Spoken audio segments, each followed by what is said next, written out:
Hello friends, WB school ইংলিশে তোমাদের সকলকে আবারও স্বাগত জানাই। আজকে আমরা পড়ব ম্যাকবেথ। তো একবার ঝট করে রিভিশন দিয়ে নিই কি হয়েছিল। ম্যাকবেথটা কি আসলে একটা ট্র্যাজেডি। এর জেনার কি? ম্যাকবেথ কার লেখা? William Shakespeare. কবে জন্মেছে দেখা যাচ্ছে? হ্যাঁ, কবে জন্মেছে? ডেট অফ বার্থ কবে? লেখো 23 এপ্রিল। কি বলেছিলাম আমি? ম্যাকবেথটা কি? এটা একটা ড্রামা। এটা একটা আসলে ড্রামা। আমরা অনার্সে মাস্টার ডিগ্রিতে পড়েছিলাম ম্যাকবেথ, পুরো ড্রামাটা আমাদের ছিল। তো তোমাদের ড্রামা হিসেবে নেই, গল্পের আকারে দেওয়া হয়েছে অ্যাজ আ প্রোজ।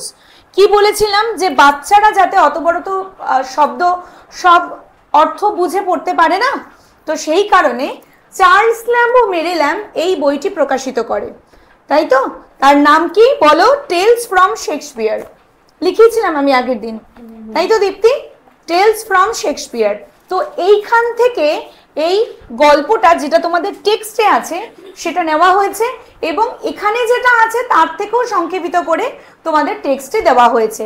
তাহলে চার্লস ল্যাম্ব আর মেরি ল্যাম্বের লেখা হচ্ছে টেলস ফ্রম শেক্সপিয়ার। ঠিক আছে, এইবার আমি কি বলেছিলাম? এটা একটা জেনারটা কি? Shakespearean tragedy.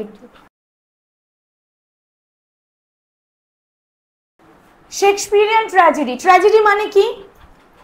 ট্র্যাজেডি মানে তো অবশ্যই খারাপ কিছু, দুঃখের কিছু। কি হয় ট্র্যাজেডিতে? একটা মহান চরিত্র, নোবেল পারসন, সে হঠাৎ করে হাই অ্যাম্বিশনের জন্য বা অন্য কোনো কারণের জন্য আবেগ তাড়িত হয়ে কোনো ভুল কাজ করে ফেলে, মানে সাডেন বড় ভুল, এবং তারপর তার ডাউনফল হচ্ছে, তার পতন হয়ে যাচ্ছে। ঠিক আছে, দিস ইজ কল্ড ট্র্যাজেডি। এখানে ম্যাকবেথ আমরা দেখবো he was a very great and noble man. ও আর্মি জেনারেল ছিল, কিন্তু ও he wanted to capture the throne of Duncan. Duncan was the king of Scotland. সেটার জন্য ও কি করেছিল? He murder the king. তাহলে এত বড় একটা অন্যায় সে করলো, এবং কোন সময়? যখন ডানকান ওর বাড়িতে গিয়েছিল। কিসের জন্য? ওকে অভিবাদন জানাতে, ওকে গ্রিট করতে, যে ও যুদ্ধে জয়লাভ করেছে। সেই সময় যখন হোস্টের বাড়িতে যখন গেস্ট আসে, তখন কি গেস্ট তাকে রক্ষা করবে? কিন্তু সেটা না হয় কি করলো? সে তাকে খুন করলো। তাহলে বড় অন্যায়, এবং তারপর ওর পতন হলো। ওকে ম্যাকডাফ মারলো বলেছিলাম, এবং তার পরপরও আরো অনেক মার্ডার করেছিল, ব্যাংককে মেরেছিল বলছিলাম আমি আগের দিন। তো ওর বড় ট্র্যাজিক ফল হলো। তো this is tragedy, Shakespearean tragedy genre. এটা কবে পাবলিশ হয়েছিল? 1623। এবার শেক্সপিয়ার যেই সময় ছিল ইংল্যান্ডের প্লেরাইট বা পোয়েট হিসেবে যখন ও কাজ করছে, তখন কোন সময় ছিল, কোন পিরিয়ড ছিল? Elizabethan period. Very good Megha. কিন্তু তার সাথে আমি আরেকটা কথা আমি বলিনি। দেখো, এলিজাবেথান পিরিয়ড মানে যখন কুইন এলিজাবেথের শাসন চলছে। Elizabethan period plus his career also extended to Jacobean period also. Jacobean period টা কি ম্যাডাম? Jacobean period এ এটা কি? reign of, মানে জেমস ওয়ানের শাসনকালে, সেই সময়টাকে বলা হয় জ্যাকোবিয়ান পিরিয়ড। তো শেক্সপিয়ার এলিজাবেথান পিরিয়ডেও ছিল, জ্যাকোবিয়ান পিরিয়ডেও ছিল। শর্ট কোয়েশ্চেনের জন্য আসতে পারে। আর জ্যাকোবিয়ান পিরিয়ডটা পড়ছে তোমার, এই সময় লিখেছিল ম্যাকবেথ, কিং লিয়ার, এই জাতীয় নাটকগুলো ও লিখেছিল। ঠিক আছে, ক্যারেক্টার্স গুলো ঝট করে কে কে বলবে? আমি আগের দিন ক্যারেক্টার্স ডিটেলস বলেছিলাম, আজকে আর বলবো না। কি চরিত্রগুলো ছিল বলো, কে বলতে পারবে? বলো, রিয়াঙ্কা বলো। Macbeth, he is the main character of the story.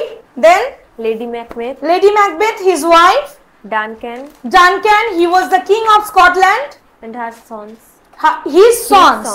আর দুই ছেলে ছিল কে কে? ম্যালকম আর ডোনাল্ড। ম্যালকম আর ডোনাল্ড। তারপর ব্যাংকো কে ছিল? ও আর্মি জেনারেল ছিল, ম্যাকবেথের সাথে ও লড়াই করেছিল যুদ্ধে, ওর বন্ধু ছিল যাকে অলসো ম্যাকবেথ অ্যাসাসিনেটেড, ওকে হত্যা করেছিল অন্য লোকের দ্বারা, ঠিক আছে। ব্যাংকোর ছেলের কি নাম কি? ফ্লিয়ান্স। ফ্লিয়ান্সকেও পালিয়ে গিয়েছিল, ফ্লিয়ান্সকেও মারতে চেয়েছিল, কেন আমরা গল্পে যখন আসবো বলবো। তারপর 3 witches। আর যার জন্য এই পুরো গল্পটা হলো, পুরো প্লটটা হলো, তারা হলো 3 উইচেস, 3টে ডাইনি, যারা কিনা পুরো গল্পটাকেই, ওর জীবনটাকেই পুরো পাল্টে দিয়েছিল। আরেকজন তুমি বলনি ম্যাকডাফ। ম্যাকডাফ। ম্যাকডাফ কে ছিল? ম্যাকডাফ ও ছিল হ্যাঁ নোবেল ম্যান।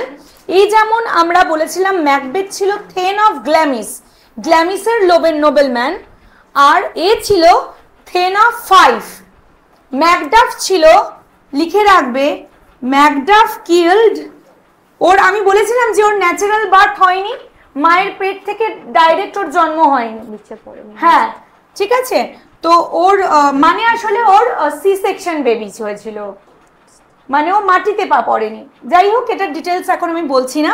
তো ম্যাকডাফের বার্থটা ন্যাচারাল বার্থ ছিল না, আনন্যাচারাল বার্থ। তো ম্যাকডাফ কিল্ড ম্যাকবেথ করেছিল, কেন রেগে গেল ম্যাকবেথের উপর? ও বুঝতে পেরেছিল যে ম্যাকবেথই খুন করেছে ডানক্যানকে, এবং ম্যাকবেথ কি করেছে, ম্যাকডাফের ওয়াইফ এবং ওর বাচ্চাকে হত্যা করেছিল লোক পাঠিয়ে, খুব নিষ্ঠুরভাবে। তো তার প্রতিশোধ নিতে কিন্তু ম্যাকডাফ ওর মুন্ডু ছেদ করে দেয়, এটা দিয়ে শেষ, এবং ম্যালকম পরে রাজা হয়। এই হচ্ছে গল্প। তো এরা হলো মূল চরিত্র। এখানে আমরা কি গল্প দেখতে পাই? ম্যাকবেথ ও ব্যাংকো নামে দুজন আর্মি জেনারেল ছিল। টেক্সট পড়তে পড়তে চলো জানি যে গল্পটার মধ্যে কি হয়েছিল এবং কিভাবে ম্যাকবেথের ডাউনফল হলো। তো ফার্স্ট রিয়াঙ্কা পড়বে, সবাই টেক্সট দেখো স্ক্রিনে, বলো। When Duncan was the king of Scotland, যখন ডানক্যান কি ছিল? স্কটল্যান্ডের রাজা ছিল। এই ডানক্যান কিরকম রাজা ছিল? তিনি কি খুব বাজে রাজা ছিলেন? বলো বর্মন, কিরকম রাজা ছিলেন? হি ওয়াজ জাস্ট এবং কাইন্ড, বেনেভোলেন্ট কিং।